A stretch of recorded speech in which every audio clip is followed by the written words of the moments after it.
날씨가 매우 갑자기 추워져가지고 여러분 건강하시죠? 한 번 더 인사해 볼까요? 건강하시길 바랍니다. 여러분, 이 세상에 수많은 사람들이 살아가고 있습니다. 정말 어마어마하게 많은 사람들이 살아가고 있는데 약 60억에서 70억 인구를 추정하고 있죠. 그런데 여러분, 이 땅에 있는 그 수많은 사람들을 구별하는 방법들 수만 가지가 있습니다. 첫 번째, 피부색으로 그 사람들을 나누기도 합니다. 피부 색깔이 까마면 흑인종이라고 부르고, 하야면 백인종이라고 이야기하고, 노라면 황인종이라고 이야기합니다. 피부색으로 분류할 수도 있고, 또는 지역별로도 분류할 수도 있습니다. 유럽에 살면 유로피안이라고 이야기하고, 아프리카에 살면 아프리칸이라고 이야기하고, 아시아에 살면 아시안이라고 이야기합니다. 그 아시아 사람들도 또 세분해서 지역별로 나누어지기도 하죠. 서쪽에 있으면 서아시아인, 서아시아인인 이라크와 이란, 터키 사람들을 아시아 사람이라고 이야기합니다. 우리처럼 생기지 않아도 서아시안이라고 부른다는 거죠. 그리고 동남아시안, 베트남과 캄보디아, 이 태국에 있는 이런 사람들이 동남아시안 이렇게 이야기합니다. 그리고 중앙아시안, 중앙에 있는 사람들, 카자흐, 우즈베키스탄 그쪽에 있는 사람들을 중앙아시안이라고 이야기하고, 일본 사람, 우리나라 사람, 중국 사람을 동아시안이라고 이야기를 한다는 거죠. 지역별로도 이렇게 세분하게 부를 수도 있고, 또는 종교별로도 그 사람들을 나누기도 합니다. 불교를 믿으면 불교인이라고 이야기하고, 기독교를 믿으면 기독교인이라고 이야기하고, 또 이슬람 종교를 믿으면 이슬람교인이라고 이야기하고, 그리고 종교가 없으면 무교인이라고 이야기합니다. 이것은 다양한 관점에 따라서 사람들을 나누는 기준인 거죠. 그래서 그 관점에 따라서 묶이기도 하고 나누어지기도 한다는 겁니다. 이 기준이 관점이라고 불려지는 거죠. 피부가 다르고, 또는 지역으로, 또는 종교적으로 사람들을 바라보는 관점에 따라서 사람들을 다르게 분류하고, 자기네들끼리 또 피부색으로 모이면 우리끼리는 그래 황인종이야, 저 사람들은 백인들이지, 저 사람들은 흑인들이지, 이렇게 바라보기도 한다는 겁니다. 이 관점을 가리켜 가치관이라고 이야기하고, 세계를 바라보는 월드뷰, 세계관이라고 이야기하고, 그 역사를 흘러왔던 그 관점에 따라서 역사관이라고 부르기도 한다는 거죠. 여러분, 교회 안에도 마찬가지입니다. 교회 안에도 수많은 관점들이 존재합니다. 하나님을 어떻게 만났는지, 그리고 하나님을 어떻게 이해하는지에 따라서 다양한 형태의 성도들이 존재한다는 거예요. 이 관점이라는 건 굉장히 중요합니다. 그래서 우리가 어떤 관점을 갖고 있는지 우리 자신을 항상 점검해 볼 필요가 있습니다. 하나님께서 원하는 관점이 나에게 분명하게 있는지, 하나님의 눈으로 세상을 바라보고 있는지, 내가 내 삶을 다루어낼 때도 상황이 일어나거나 사람들이 다가와서 뭔가가 상황이 막 만들어지고 사건이 일어날 때 그 관점을 하나님의 관점으로 바라보고 있는지, 아니면 이전에 하나님 믿지 않았던 상태의 그 관점으로 해석하고 있는지, 아니면 마치 무교 사람들이 바라보고 있는 관점으로 나는 이해하고 있는지, 우리 자신을 철저하게 점검을 해야 내가 하나님의 뜻 가운데 사는 건지 아니면 하나님의 뜻과는 상관없는 삶을 사는지 분별할 수 있다는 겁니다. 4장은 그 교회 안에 다양한 관점의 사람들이 존재하고 있음을 우리에게 보여준다는 거죠. 우리 4장 1절을 한번 읽어볼까요? 시작. 사도들이 백성에게 말할 때에 제사장들과 성전 맡은 자와 사두개인들이 이르러, 이제 시작에 보면 사도들이 백성에게 말할 때, 이게 언제일까요? 사도들이 지금 백성들에게 말하고 있다고 합니다. 그게 언제냐? 3장의 내용의 연속이에요. 3장에 시작할 때 어떻게 들어갔습니까? 사도 베드로와 요한이 성전에 기도하러 올라가다가 누구를 만났죠? 나면서부터 못 걷게 된 사람이 한 푼 주세요 할 때 내게 은과 금은 없거니와 내게 있는 나사렛 예수의 이름으로 일어나 걸어라고 오른손을 잡아 일으켰더니 그 사람이 막 팔짝팔짝 뛰면서 찬양하고 기뻐하고 즐거워하는 그 광경. 그래서 수많은 사람들이 베드로와 요한이 붙잡았습니다. 너무 신기한 일을 경험했기 때문에. 그런데 베드로와 요한이 뭐라고 얘기를 합니까? 우리를 주목하지 마라. 우리의 개인의 경건으로 이 사람이 일어난 것이 아니다. 기도에 쌓여가지고 분량이 쌓여서 이 사람이 일어난 것이 아니다. 누가 일으켰냐? 우리가 믿는 예수의 이름이 이 사람을 일으켰다. 그러면서 지난주에 우리가 살펴본 것처럼 세 가지 말들을 나누어 봤지 않습니까? 키포인트로 알지 못하여서, 그리고 회개하고 돌이켜, 그 다음에 복주지려고. 너희가 알지 못해서 그렇게 살은 거다. 너희가 알지 못했던 그 상황은 이제 끝이 날 때가 되었다. 예수께서 오셨고 죽은 가운데서 부활하셨고 이 사람을 일으켰기 때문에 너희가 보고 있는 이 사람이 이렇게 성한 건 그 예수가 구원한 거다. 그래서 회개하고 돌이키면 새로운 날이 이를 것이다. 그 새로운 날이 복 받는 거다. 이 말을 딱 마칠 때, 그때가 지금 4장 1절에 사도들이 백성에게 말할 때라는 겁니다. 지금 그런 장면에서 누가 찾아왔죠? 제사장들과 성전 맡은 자와 사두개인들이 이르러 옆에서 가만히 지켜봤다는 거죠. 왜 그렇습니까? 나면서부터 못 걷게 된 사람이 일어나서 팔짝팔짝 뛰는데 그 성전에 기도하고 예배하러 들어왔던 수많은 사람들이 소동이 일어난 거죠. 놀라운 일이 일어났다. 입에서 전파되어져서 그 온 일대가 들끓었다는 겁니다. 여기 4절을 보면 말씀을 들은 사람 중에 믿는 자가 많으니 남자의 수가 약 5천이나 되더라. 그 중에 예수님을 다시 회심해서 믿은 사람이 5천 명이었다는 겁니다. 남자만. 그럼 여성을 포함해서 아이들까지 포함하면 이 소동하는 일에 모여서 베드로와 요한 주변에 얼마나 많은 사람들이 있었을까요? 그런 일이 일어나니 제사장들과 성전 맡은 자와 사두개인들의 귀에까지 소문이 들어간 겁니다. 이게 무슨 일이야? 왜 이렇게 소란해? 가보자. 사람들이 몰려온 거죠. 그런데 그 사람들도 베드로의 말을 들었다는 겁니다. 광고는 빼주세요. 여러분, 수많은 사람들이 거기에 몰려왔을 때 제사장들과 사두개인들과 성전 맡은 사람들이 옆에서 팔짱 끼고 들었습니다. 그런데 아래에 보면 믿은 사람이 남자만 5천 명이 되었는데 이 사람들의 반응은 어때요? 제사장들과 성전 맡은 사람들은 하나님을 전하는 사람 아닙니까? 성경에 능통한 사람들이 왔으면 그 사람들의 예물을 받아서 하나님께 기도했던 사람들이 바로 이 사람들, 즉 하나님과 매우 친밀한 일을 했던 사람들이 이 사람들인데 이 사람들의 반응은 2절에 있습니다. 예수 안에 죽은 자의 부활이 있다고 백성을 가르치고 전함을 싫어했다는 거예요. 여러분, 놀랍지 않습니까? 하나님을 전하는 사람들인데, 하나님을 가르치는 사람들인데 싫어했다는 겁니다. 하나님의 영광을 드러내고 하나님의 일을 통해서 사람들이 살아나는 일을 싫어했다는 거예요. 14절을 보면 이렇게 되어져 있습니다. 또 병나은 사람이 그들과 함께 서 있는 것을 보고 비난할 말이 없는지라. 병나은 사람이 병나아서 집으로 간 게 아니라 베드로와 요한 옆에 지금도 여전히 있었다는 거죠. 그 모습을 보고 있는데도 불구하고 이 사람들의 반응은 싫어했다는 겁니다.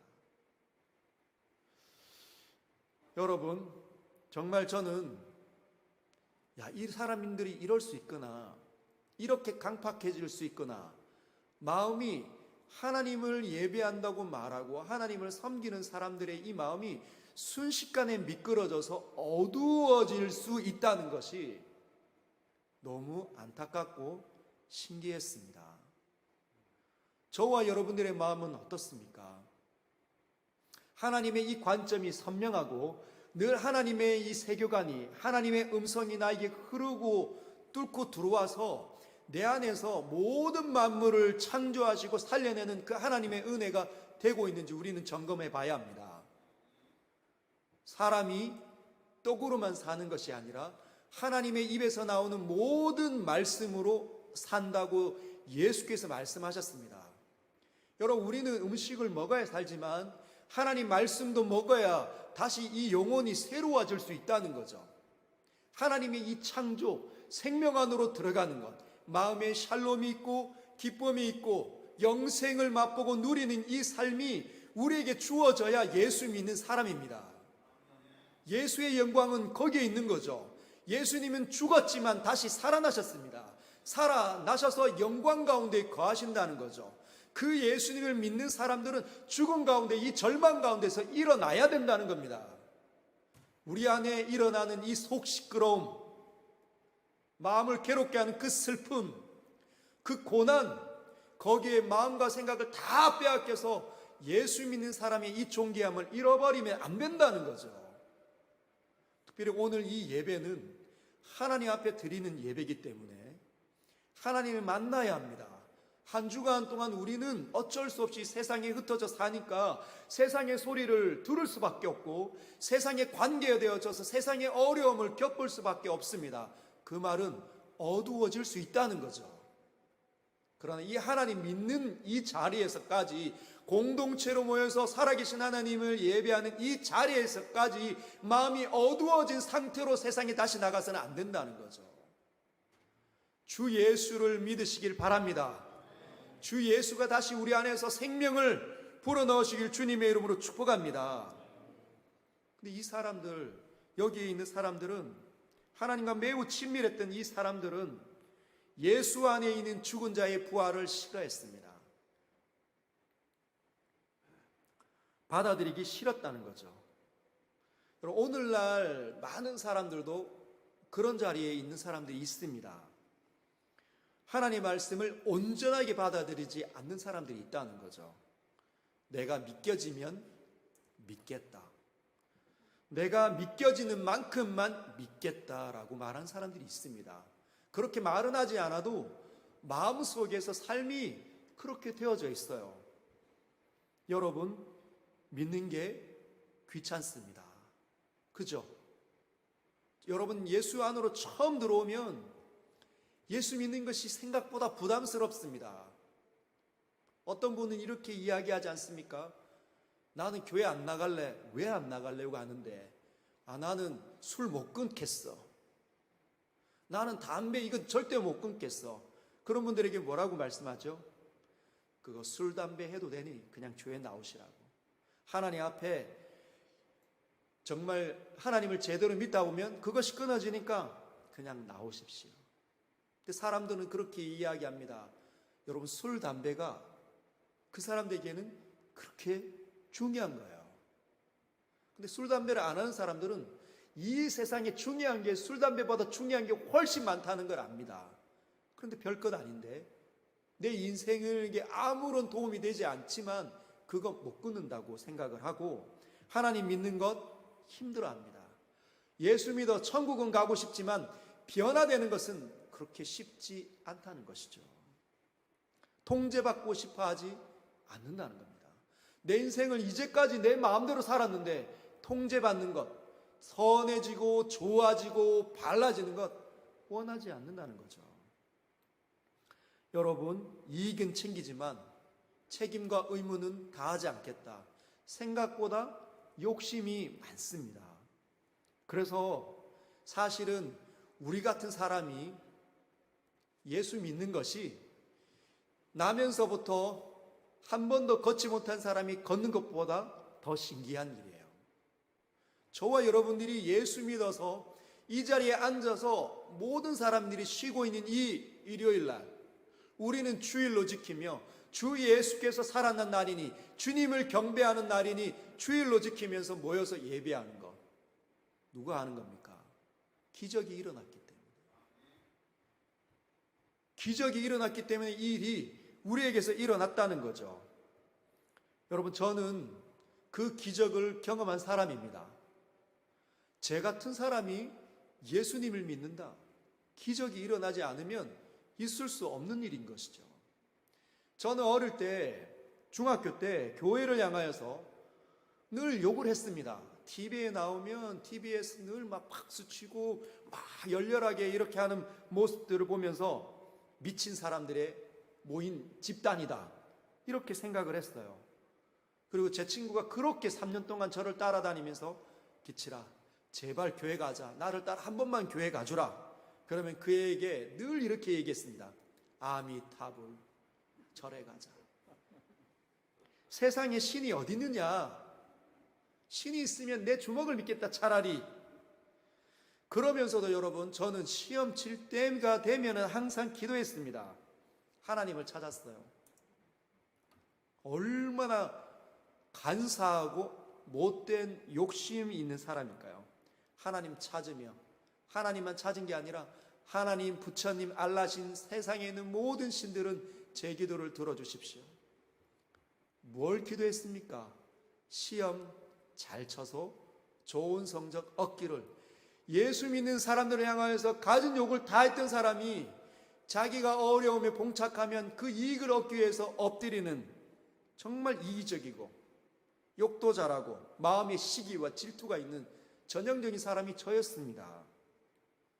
그래서 누구가 나보다 공부를 잘한다, 참, 지까짓게 잘하면 얼마나 잘해서, 그런 생각을 한 거죠. 근데 사람들은 모릅니다. 저의 내면의 상태를 모르는 거죠. 제 겉모습만 보고 제가 좋은 사람이라고 생각을 합니다. 완전히 속은 거죠. 그럼 누구는 압니까? 하나님은 아신다는 거예요. 하나님은 제가, 제 마음이 얼마나 강팍하고 교만하고 쓰레기로 가득 차 있는지 주님은 아셨다는 겁니다. 완전히 못된 사람. 여러분, 그런 진짜 못된 사람, 이기적인 제가 예수님을 믿고, 여러분, 예수님을 믿었는데 친구 따라 교회를 가게 되었습니다. 3개월 되면서 그 시점에 벌써 예수님을 믿기 시작했습니다. 예수님의 십자가가 정면으로 저에게 부딪혀 왔습니다. 나 때문에 예수께서 죽으셨다는 것이 믿겨지기 시작했습니다. 그전에는 이해도 안 됐는데, 바울이 누구고 다윗이 누구고 베드로가 정말 어색했는데 예수님의 십자가가 제 마음에 부딪혀 왔다는 거예요. 하나님께서 예비한 사랑의 선물이 저에게 흐르는 것 같았습니다. 그 감동이 저에게 올 때 눈물이 왈칵 쏟아지고 콧물도 쏟아지고, 얼마나 많이 울었는지 모릅니다. 누가 보면 쟤 왜 이렇게 저렇게 질질 짜고 콧물 흐르고 추졌고. 근데 사람의 눈치가 안 보이는 거예요. 왜 그렇습니까? 하나님의 사랑이 나에게 들어오니 내가 하나님을 모르고 살아온 이 삶이 너무나 흉측하고 안타까운 거죠. 하나님께 너무 죄송스럽고. 그래서 세례를 받기를 결심을 했습니다. 세례 받는 준비 기간 동안, 학습 기간 동안 신약 성경을 열심히 읽었습니다. 학교에서. 그 학교 예수 믿기 전에는 늘 책상을 넘나들면서, 제가 부반장이었거든요. 그래서 야자 시간에 늘 우리 반장님은 마음이 열해가지고 가만히 있는데, 부반장이 선생님의 명령을 따라 교탁에 딱 앉아가지고 야자 시간에 떠드는 사람을 늘 째려봤습니다. 이름 막 적고. 그런데 예수 믿고 제가 이 눈에서 도끼가 사라지더라고요. 아이들이 신기했습니다. 제가 앉아서 성경책을 열어서 읽는 모습 보고, 신약 성경, 제가 성경이 집에 없었기 때문에 교회에서 준 신약 성경 책이 있었습니다. 새 가족에게 주는 여러분들도 아마 잘 기억나실 거예요. 파란 색깔에 신약 성경과 시편이 같이 붙어 있는 조그마한, 그걸 학교에 들고 가서 열심히 읽기 시작했습니다. 얼굴이 밝아지기 시작했고, 교회 다니는 친구가 기치라 제발 욕 좀 하지 마라, 그 말 듣고 너무 부끄러워서 욕을 단번에 끊어냈습니다. 아, 내가 욕을 잘하고 있는 사람이었구나. 그 전에는 몰랐는데 관점이 달라지니까, 관점이 하나님의 관점이 들어오니까 이전의 관점이 사라지기 시작한 거예요. 부끄러워서 견딜 수가 없더라고요. 그래서 목표를 하나님의 영광을 위해서 살아야겠다, 그런 생각이 들었습니다. 그런데 그러면서 사람들을 쳐다보니 다르게 보이는 거예요. 누가 학교에서 왕따를 당하는지, 누가 소외를 당하는지, 예전에 부반장에 있을 때는 그게 하나도 안 보였는데 이제 보이기 시작하는 거죠. 제가 같이 밥을 먹어주고 같이 놀아주고 같이 이야기하기 시작했습니다. 나밖에 모르던 사람이 그렇게 달라지는 거죠. 왜 그렇습니까? 예수님을 만났으니까. 그게 기적입니다. 욕심에 가득 차서 나밖에 모르고 하나님께 기도한다 하더라도 하나님에 대해서 욕하고 사람들에서 그렇게 쉽게 평가했던 그 제 자신이 하나님을 진짜 제대로 아니까 다른 삶이 펼쳐지는 거예요. 여러분, 못 걷던 사람이나 제가 예수 믿지 않았던 삶의 그때나 별반 다르지 않습니다. 못 걸었던 사람도 인생을 어떻게 봤을까요? 그냥 내 인생이 이거밖에 안 되지. 우리 부모님 왜 나를 이렇게 낳아줬어? 늘 인생 툴툴거리고 원망하고 불평하면서 자신의 인생을 저주하고 그래도 먹고 살아야지, 돈이나 생각하는 그 정도 인생 아닙니까? 저도 똑같았지만 달라졌다는 거죠. 저를 보는 사람들은 제가 달라졌다, 학교 친구들이 저를 보면서 제가 달라지기 시작했다, 그런 얘기를 했습니다. 집안에 있는 분들도 눈치채기 시작했습니다. 막내에게 뭔가 심상치 않았던 일이 일어났나 보다. 표정이 달라지고 말이 달라졌으니까, 삶이 부지런해지고 밝아졌으니까 부모님과 형제들이 가장 먼저 눈치를 챘습니다. 저는 어떻게 했을까요? 더 티를 냈습니다. 밥 먹을 때 저희 집안에서 제가 첫 번째 믿었습니다. 그 뒤로 어머니가 돌아오시고 아버지가 돌아오시고 작은 누님 가정들이 돌아오고 했지만 제가 처음 믿을 때는 저밖에 믿지 않았어요. 그래서 예수 믿는 티를 팍팍 냈습니다. 더 성경을 읽고 더 바르고 설거지도 한 번씩 하고 부모님에게 더 따뜻하게 이야기했습니다. 그리고 밥 먹을 때 손 식탁에 올려가지고 머리 맞대고 진짜 예수 믿는 것처럼 기도했습니다. 여러분, 부모님이나 형제들은 이 아이에게 무언가 놀라운 일이 일어난 것 같긴 하지만 관심이 있지 않았어요. 나도 네가 믿는 하나님 믿고 싶다, 아무도 그렇게 얘기하지 않으셨습니다. 네가 믿는 것까지는 좋다, 우리에게 강요는 하지 마라. 제가 지금 달라지고 있는 모습을 보았음에도 불구하고, 이것이 좋다는 것을 알면에도 불구하고 나는 귀찮으니까 나에게 강요하지 마라. 여러분, 예수님이 좋은 것까지는 사람들 동의하지만 나에게 강요하지 마라. 내 삶은 내 할 것이다. 내가 교회라는 거죠. 내 자신이. 내가 종교다. 그래서 내 삶을 그렇게 뚫고 들어오지 마라고 이야기합니다. 여러분, 이 사람들도 마찬가지였어요. 하나님을 믿고 하나님을 전하고 가르쳤지만 자신들이 하나님의 말씀을 따라서 살지는 않았다는 거죠. 통제는 안 받았다는 겁니다. 선한 삶과는 거리가 멀었다는 거예요. 그래서 싫어한다는 겁니다. 관점이 안 바뀐 거죠. 설마 사람이 진짜 살아났겠어? 우연히 그냥 어쩌다가 문이 굴러갔겠지. 그리고 그 예수의 저들의 스승을 훔쳐갔겠지. 이렇게 이야기한다는 겁니다. 관점이, 이 시각이, 이 월드뷰가, 가치관이 바뀌지 않으면 안 달라진다는 거죠. 하나님 믿는 것처럼 보이더라도, 동의하는 것처럼 보여도 안 달라집니다. 그래서 변화가 없을 수도 있어요. 예수님을 믿는다고 열심히 교회를 다니는 것 같지만 교회를 당긴 겁니다. 이사야가 말하는 너희는 내 마당만 밟을 뿐이니라. 너희가 손을 들어 기도한다 할지라도 내가 듣지 않겠다. 왜? 너희 손에 피가 가득하기 때문에. 그게 무슨 말입니까? 하나님 앞에 예물을 드리러 나와서 제사하고 예배하는데 삶이 안 바뀌니까 여전히 사람을 미워하고 여전히 불평하고 여전히 거칠고 하나님 닮아 있는 건 아무것도 없으니 주님 뭐라고 말씀하십니까? 너희는 나를 제대로 만나고 돌아가는 것이 아니라 나의 창조함, 나의 생명 가운데 들어간 것이 아니라 내 마당만 밟고 돌아가고 있다 말씀한다는 거죠. 여러분, 이런 사람들은 천국의 삶을 살기 시작하는 것 같지만 진짜 천국의 삶은 경험이 안 됩니다. 왜요? 관점이 안 바뀌니까 여전히 지옥 같은 거예요. 여전히 고난이 해석이 안 됩니다. 왜? 하나님이 안 느껴지니까. 하나님이 나와 함께하는 게 안 느껴지니까, 믿음이 발휘가 안 되니까, 믿음이 점점 약해져 있으니까 고난이 해석이 안 되는 거죠. 다툴 거리가 일어나면 늘 다투는 겁니다. 여러분, 이것이 예수 믿는 사람들의 영광일까요? 아닙니다.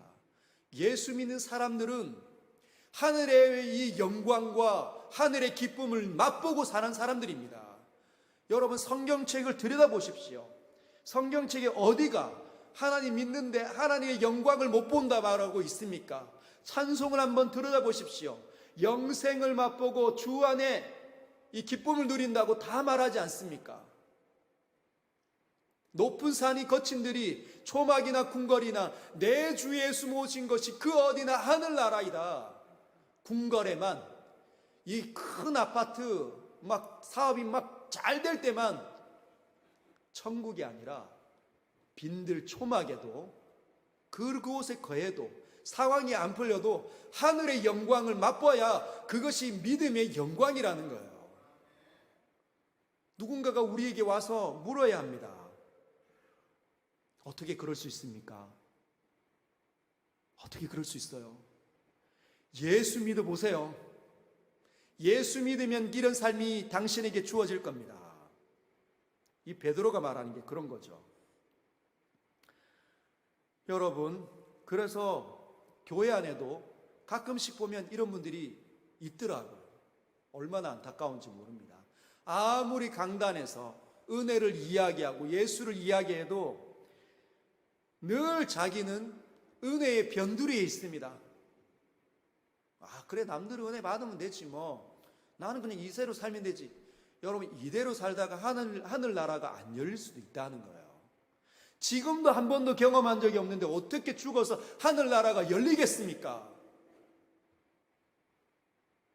하늘의 영광을 맛봤는데 지금 내가 은혜가 줄어들어서 고통스럽고 은혜가 없는 이 절망적인 상태가 있다면 그 사람들은 다시 살아날 수 있습니다. 왜? 이미 경험했기 때문에 하나님 앞에 다시 엎드릴 수 있잖아요. 하나님 믿는 것이 어떤 것인지 알기 때문에 엎드릴 수 있지 않습니까? 하나님, 나는 이대로 안 됩니다. 이대로 안 됩니다. 다시 은혜 주셔야 합니다. 내 마음이 뜨거움 주십시오. 기쁨이 일어나게 해주십시오. 하나님 믿는 게 이렇게 좋게 해주십시오. 지금은 아닙니다. 왜 이런지 모르겠습니다. 주님 도와주십시오 하고 엎드릴 수 있는데 한 번도 경험해보지 못한 사람은 못 엎드립니다. 왜? 모르니까. 그게 얼마나 좋은지 모르니까 엎드릴 수가 없다는 거죠. 그래서 이 사람들은 여기 보면 이 성전 맡은 사람들과 제사장들과 이 사두개인들은 한 번도 없었던 사람들이에요. 그래서 싫음만 나타난다는 거지. 싫은 겁니다, 그냥.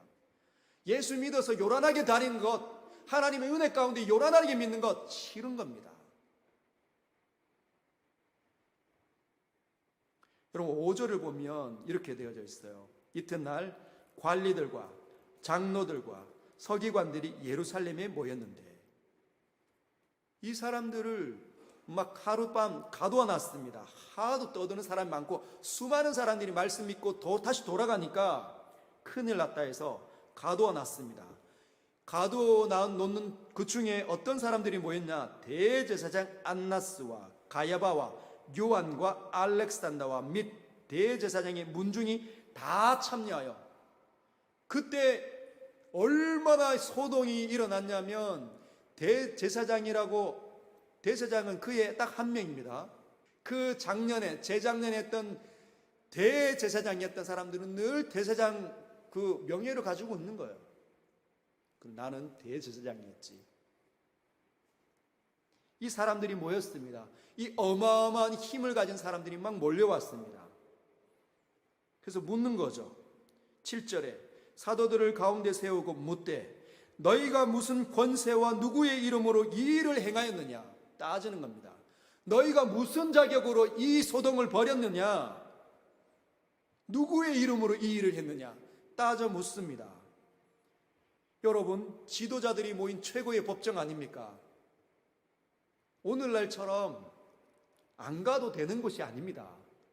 법원에서 부른다고 해가지고 나 바빠요 하고 안 가면 1차, 2차, 3차 이렇게 부르겠죠.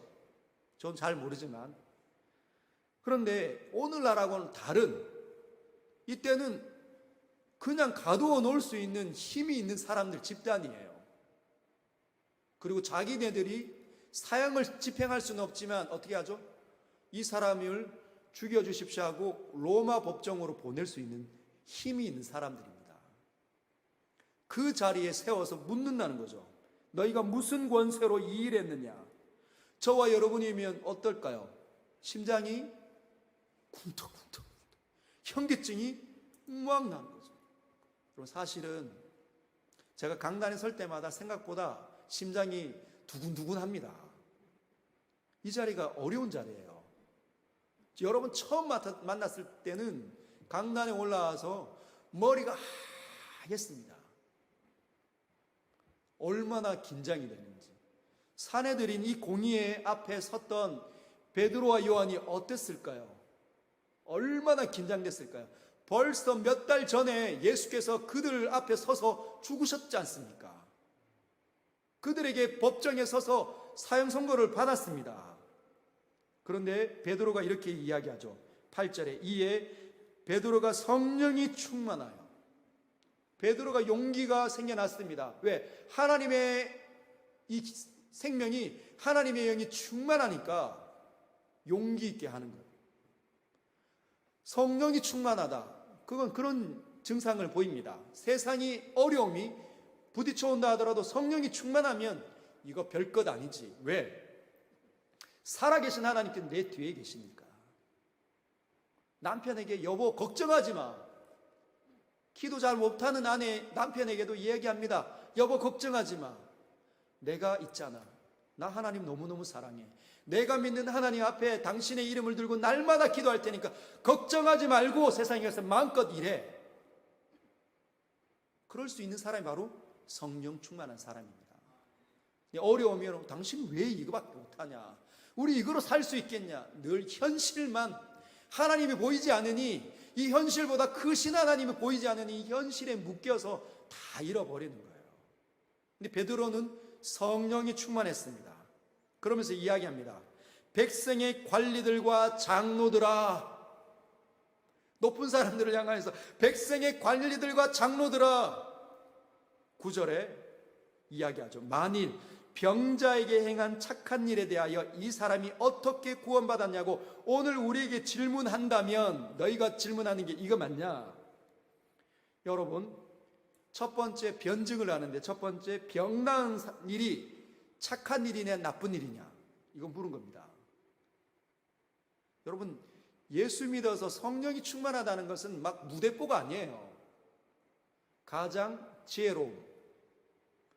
우리가 말하는 때 이 참 예수 믿는 사람 비합리적, 그렇지 않습니다. 예수 믿는 사람들이 가장 합리적이에요. 거기에 플러스 보이지 않는 하나님의 도움이 있어서 그 초월해 보이는 것처럼 보이지만 삶을 살아갈 때는 너무 바르고 너무 합리적이에요. 하나님 믿지 않는 사람들이 무대뽀죠. 비합리적이고 막 우기고 고집스럽고 자기밖에 모르고 이기적입니다. 그러나 하나님 믿는 사람들은 굉장히 균형을 찾는다는 거예요. 병자가 나은 일이 판단해봐라. 병자가 나은 일이 착한 일이냐 나쁜 일이냐, 그를 고치는 것이 좋은 일이냐 나쁜 일이냐, 선한 일이냐 나쁜 일이냐 구분해봐라. 뭐라고 얘기할까요? 좋은 거지 당연히. 그러면 이 선한 일이 어떻게 일어난 일이냐고 나에게 묻는 거냐? 이 선한 일이 왜 일어났다고 나에게 묻는 거냐? 그러면 대답해 주겠다고 하는 거죠. 너희 10절에 너희와 모든 이스라엘 백성들은 알라. 너희가 십자가에 못 박고 하나님이 죽은 자 가운데서 살리신 나사렛 예수 그리스도의 이름으로 이 사람이 건강하게 되어 너희 앞에 섰느니라. 이 사람이 낳은 것이 선하다고 하고 누구 때문에 이 일이 일어났다고 한다면 이 사람이 낳은 이 선한 일은 너희가 죽인 예수 그리스도의 이름으로 일어난 것이다 라는 겁니다. 입이 딱 벌어지는 거죠. 거기에 베드로가 카운터로 한 방을 날립니다. 이 예수는 너희 건축자들이 버린 돌로서 짐 모퉁이의 머릿돌이 되었느니라. 구약 성경을 인용하면서 이야기하는 거죠. 건축자들이 버린 돌이 모퉁이의 머릿돌이 될 거라는 거 읽어보지 못했느냐? 너희가 실어서 버린 그 예수가 오늘 이 사람을 살려낸 이유가 바로 우리 모두를 살려내는 모퉁이 돌이다. 12절에 다른 이로서는 구원을 받을 수 없나니 천하 사람 중에 구원을 받을 만한 이 다른 이름을 우리에게 주신 일이 없음이라 하였더라. 예수가 바로 그 이름이라는 겁니다. 여러분, 어마어마한 메시지가 그 사람에게 들렸어요. KO 상태가 되었습니다. 누가요? 당대 최고의 지성가라고 얘기하는 사람들이. 근데 이 지성가들이 늘 성경을 보고 늘 학문을 연구하고 늘 자기네들끼리 뭔가 위대한 일을 토론한다고 하는 사람이 자기에게 대답하는 사람을 누군가를 가만히 쳐다보니까 베드로인 겁니다. 베드로. 이 베드로를 보니까 본래 학문 없는 사람인 줄 그들이 알았다는 거예요.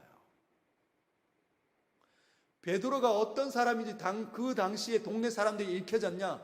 학문이 없는 사람, 일자 무식인 사람. 여러분, 언어를 당시에는 여러분 우리는 지금 책이 있고 문자가 있고 글을 쓸 수 있지만 대한민국의 문맹률은 거의 없지 않습니까? 그런데 이 당시에는요, 누가 높은 사람들만 글을 읽을 수 있었습니다. 그 사람들만 글을 읽고 가르칠 수 있었어요. 그게 특권입니다. 과거에 우리나라도 그랬지 않습니까? 조선시대 때 양반들이, 사대부들이 글을 읽고 평민들은 글을 모르게 했습니다. 글을 알면 자신들이 가지고 있는 이 기득권을 잃어버릴까 봐. 이 사람들도 베드로가 학문이 없는 사람인 줄 알고 있는데 자신들 앞에서 이렇게 논리정연하게 변증을 하는 걸 보고 깜짝 놀랐다는 겁니다. 자신들을 알지 못했던 그 하나님 말씀을 떠올려가면서 그 예수를 증거하는 것을 보고 입이 딱 벌어진 거죠. 그리고 14절에 보면 또 병난 사람이 그들과 함께 서 있는 것을 보고 비난할 말이 없는지라. 증거가 분명하게 있다는 거예요. 비난을 못하는 겁니다. 입이 딱 다물어졌죠. 그리고 그 사람들을 보냈습니다. 이 사대들은 공회에서 공회 잠깐 나가라 하고 의논을 하는데 이렇게 이야기하는 거죠. 16절에 이 사람들을 어떻게 할까? 그들로 말미암아 유명한 표적이 나타난 것이 예루살렘에 사는 모든 사람에게 알려졌으니 우리도 부인할 수 없는지라. 이 낳은 사람이 낳았다는 이 소식이 예루살렘에 다 퍼졌다는 거예요. 이것이 민간에 더 퍼지지 못하게 그들을 위협하여 이후에는 이 이름으로 아무에게도 말하지 말게 하자 하고 다시 불러냅니다. 법정에 잠깐 휴정하고 다시 이제 불러내는 거죠. 너희 여기 서, 이렇게 경고를 하는 겁니다. 경고. 도무지 예수의 이름으로 말하지도 말고 가르치지도 말라. 알았냐? 겁박을 줬는데 이 사도들이 어떻게 반응을 합니까? 19절 중요하니까 같이 한번 읽도록 하겠습니다. 시작. 베드로와 요한이 대답하여 이르되 하나님 앞에서 너희 말을 듣는 것이 하나님의 말씀을 듣는 것보다 옳은가 판단하라. 이 베드로와 요한은 이 자기네들이 여러분 뜬금없이 갑자기 그냥 그런 욕구가 생겨났습니다. 믿음이 생겨났습니다. 내게 은과 금은 없다. 근데 내게 있는 나사렛 예수 이름을 일어나 걸어라. 자꾸 땡겼더니 일어나 버렸어요. 더 분명한 거죠. 주님이 성령으로 우리와 함께 하시는구나. 그리고 권능을 주셨구나. 증인의 삶을 살아야 되겠구나. 하나님은 우리와 함께 하시는구나. 이것이 분명해졌습니다. 그들은 하나님을 보지만 그들을 평가하고 법정에 세웠던 심판하는 사람들은 하나님이 없어요. 너 이 이름 절대로 이야기하면 안 돼. 알았냐? 여러분, 저와 여러분은 어떻습니까? 진짜 하나님 살아계십니까? 예수께서 2000년 전에 오셔서 우리 대신 죽으신 하나님의 약속의 선물로 받아내고 있습니까? 진짜 그것이 믿으십니까? 믿어지십니까? 그래서 이 생명이 예수의 생명으로 바꿔졌습니까? 그러면 이제는 뒤를 돌아보지 마십시오. 하나님께 온전히 들으시길 바랍니다. 하나님과 함께 이 남은 삶을 살아내시길 바랍니다. 여러분, 새로운 피조물 아닙니까? 새롭게 살아야 합니다. 구습은 이제 끊어내야 된다는 거죠. 하나님 믿는다고 말하면서 하나님의 뜻대로 사는 것이 너무 힘겹고 힘들다. 그런 사고방식에 져가지고 그 오래된 그 마음에서 일어나는 그 죄성에 져서 막 불편해하고 힘들어하고 고통스러워하고 예배에 막 안절부절하고 힘들고 이러면 하나님께서 절대로 그들과 함께 일하지 않습니다. 저도 뭐 일을 같이 못하겠는데 어떻게 하나님께서 일하시겠습니까? 여러분은 원망하고 불평하는 사람 옆에 있으면 일 됩니까? 그 사람이 내 남편이고 내 아내면 같이 일하고 같이 함께 사는 삶이 막 행복하고 좋습니까? 안 좋죠. 늘 원망하고 불평하고 용기 좀 내서 그때 한번 살아보자, 네 한번 해볼게, 이런 말 하나도 안 하고 늘 툴툴거리고 늘 원망하고 늘 싸우고 늘 정죄하면 누가 행복해 합니까? 우리는 다 알잖아요. 왜 합니까? 하나님의 형상이기 때문에. 하나님도 마찬가지입니다.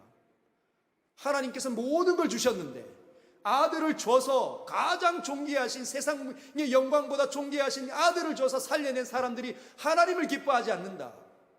하나님의 뜻대로 사는 것이 너무 힘겹고 힘들고 부담스럽다. 어떻게 관계하시겠습니까? 그런 일이 일어나지 않죠. 기적은 일어나지 않을 겁니다. 기적은 누구에게 일어납니까? 주님, 저는 맞습니다. 저는 죄인이었습니다. 저는 못됐습니다. 저는 나빴습니다. 주님께서 오셔서 살아나야 살아나는 존재 맞습니다. 오늘 이 아침에 예배 드릴 때 제 마음을 감동시켜 주십시오. 저 역시 하나님 앞에서 살기를 원합니다. 주님 뜻대로 살기를 원합니다. 문 열고 나갈 때 저와 동행해 주십시오. 그것이 진짜 하나님 앞에서 사는 사람입니다. 여러분, 하나님 앞에서 살아내시길 주님의 이름으로 축복합니다.